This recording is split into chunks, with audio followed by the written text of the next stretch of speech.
और से आया भाई, मैं किसी को मैं कहूं कि मुझे गोली मारने वाले हैं, मुझे कोई देखने वाला नहीं, या पुलिस हमारे पास आए तो मैं कहूं पुलिस मेरे पास क्यों आ गई?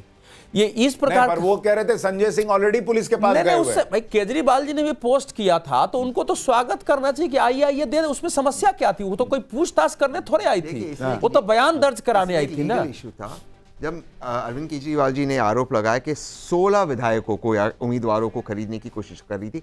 16 कंप्लेन होनी चाहिए, एक क्राइम नहीं है।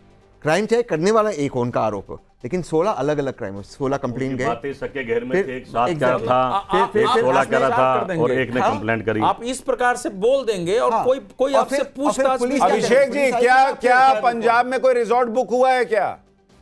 कुछ खबरें आ रही हैं कि आपके विधायक पंजाब ले जाए जाएंगे। देखिए, बड़ा ही दुर्भाग्य है कि अभी कुछ पत्रकार साथी कह रहे थे अगर 2-4 फीट ऊपर नीचे हुआ, अगर आम आदमी पार्टी 40 तक भी जाती है, 42 तक भी जाती है, तो भारतीय जनता पार्टी उनके पार्टी को तोड़ देगी। आप देखिए कि किस तरीके से ये गुंडागर्दी करते हैं, किस तरीके से खरीद फरोख्त करते हैं और डंके की चोट पे कह रहे हैं कि हम बेईमान हैं, बेईमानी करते हैं, चोरी करते हैं। इससे बड़ा दुर्भाग्य क्या हो सकता है? मुझे लगता है लोकतंत्र के लिए ठीक नहीं है। और अवधेश जी को मैं बता दूं, और कांग्रेस के अभी साथी, मैं कांग्रेस के लिए एक बात बोलना चाहूंगा। अभी भी मैं यहाँ बैठा हूं, बड़े जिम्मेदारी के साथ बोल रहा हूं, अगर कांग्रेस पार्टी के जितने उम्मीदवार चुनाव लड़ रहे हैं, 90% उम्मीदवारों की इनके जमानत जब्त होने जा रही है। अगर जमानत जब्त नहीं हुआ, मैं राजनीति छोड़ दूंगा। ये मैं बड़ी जिम्मेदारी के साथ कह रहा हूँ। कांग्रेस पार्टी कहीं नहीं है। और अभी ये कह रहे थे कि गठबंधन की वजह से नुकसान हुआ, गठबंधन की वजह से नुकसान हुआ। पूरे देश से कांग्रेस का सफाया हो रहा है। यहाँ पे भारतीय जनता पार्टी के गोद में बैठ करके चुनाव लड़ रहे थे, और एक तरफ अरविंद केजरीवाल जी हैं जो दिल्ली की जनता के लिए चुनाव लड़ रहे थे। 2 करोड़ जनता बनाम Bharatiya Janata party, Congress party, ED, CBI, income tax officers, Delhi police, चुनाव आयोग, सब लोग मिलकर के चुनाव लड़ रहे थे। ये 2 पार्टियों के बीच में चुनाव नहीं था, ये एक सिस्टम के बीच में चुनाव था। एक तरफ पूरी तरीके से बाहुबल, गुंडा बल, बदमाश लोग, बेईमान लोग, एक तरफ ईमानदार लोग, एक तरफ अच्छे लोग जो दिल्ली की जनता के मुद्दों की बात कर रहे थे। मुझे लगता है कि भी धैर्य रखिए, अभी वोटों की गिनती। देखिए, अभी ईवीएम से भी काउंटिंग शुरू हो गई है। 40 से ज्यादा सीटों के रुझान आ गए हैं। 30 मिनट की काउंटिंग में आम आदमी पार्टी के तीनों बड़े नेता केजरीवाल, सिसोदिया, आतिशी, तीनों शुरुआती 34 मिनट की काउंटिंग में, 30 मिनट की काउंटिंग में तीनों बड़े नेता पीछे चल रहे हैं। आम आदमी पार्टी इस वक्त पीछे चल रही है। 16 सीटों पर आम आदमी पार्टी आगे है और बीजेपी गठबंधन 26 सीटों पर आगे है। लेकिन अब यहां से मामला जो है वो तेजी से आगे बढ़ेगा, क्योंकि अब ईवीएम से काउंटिंग शुरू होगी। और जब ईवीएम से काउंटिंग शुरू होगी तो चूंकि दिल्ली में 70 विधानसभा सीटें हैं, तो यहां से तेजी से मामला आगे बढ़ने पर आपको पिक्चर भी बहुत तेजी से क्लियर होगी। मुझे लग रहा है कि 10 बजे के आसपास तक आपको बहुत हद तक पता चलेगा कि क्या होने जा रहा है और क्या नहीं होने जा रहा है। अमित के पास एक बार चलते हैं। अमित, जरा बताइए, ये जो आम आदमी पार्टी के हवाले से कुछ खबरें आ रही हैं सूत्रों के हवाले से कि भाई पंजाब ले जाए जा सकते हैं, क्या बीजेपी ट्राई करेगी अगर वो 30-31 पे रहे और फिर भी सरकार बनाने की?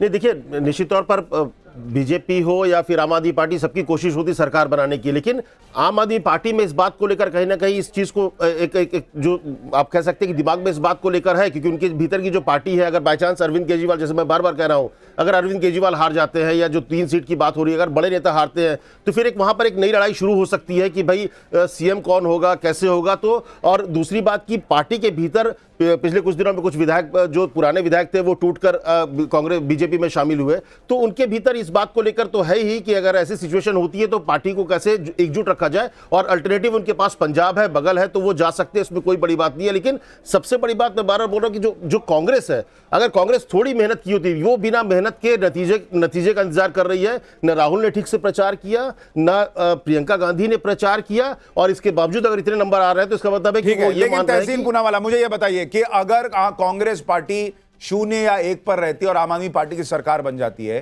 कांग्रेस पार्टी को इंडी अलायंस में किस मुंह से रहना चाहिए? मुझे ये बताइए। आप हरियाणा हारते हैं, आप महाराष्ट्र हारते हैं, आप लोकसभा में बीजेपी को रोक नहीं पाते हैं, और फिर भी आपके राहुल गांधी जो है वो हर जगह अपने आप को नेता दिखाते हैं। ये कैसे चलेगा?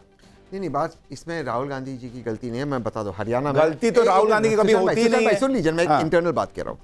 हरियाणा में आम आदमी पार्टी आई थी गठबंधन के लिए, 6 सीट मांगा, 4 कांग्रेस ने ऑफर किया, कहे हम वापस आते हैं, और अरविंद केजरीवाल जी ने 90 सीट पे कहे हम अकेले लड़ेंगे। दिल्ली में भी टाइम्स नाउ ने ट्वीट उनका ब्रेक किया था, उन्होंने कहा हम अकेले लड़ेंगे। गठबंधन कौन तोड़ रहा है?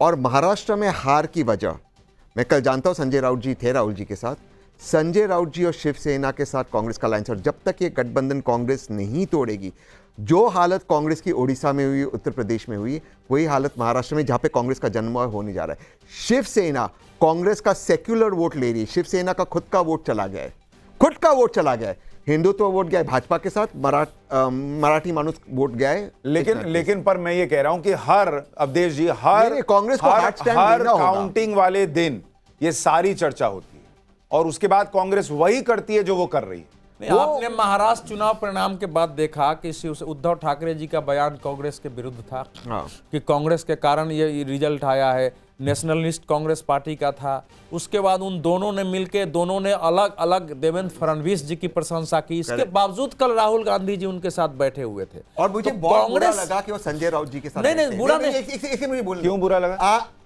कांग्रेस का आम कार्यकर्ता, महाराष्ट्र का आम वोटर जानता है कि संजय राउत जी कारण है, बहुत बड़ा कारण है उस हार की, और कांग्रेस उस आदमी से दूरी उनको रखना चाहिए।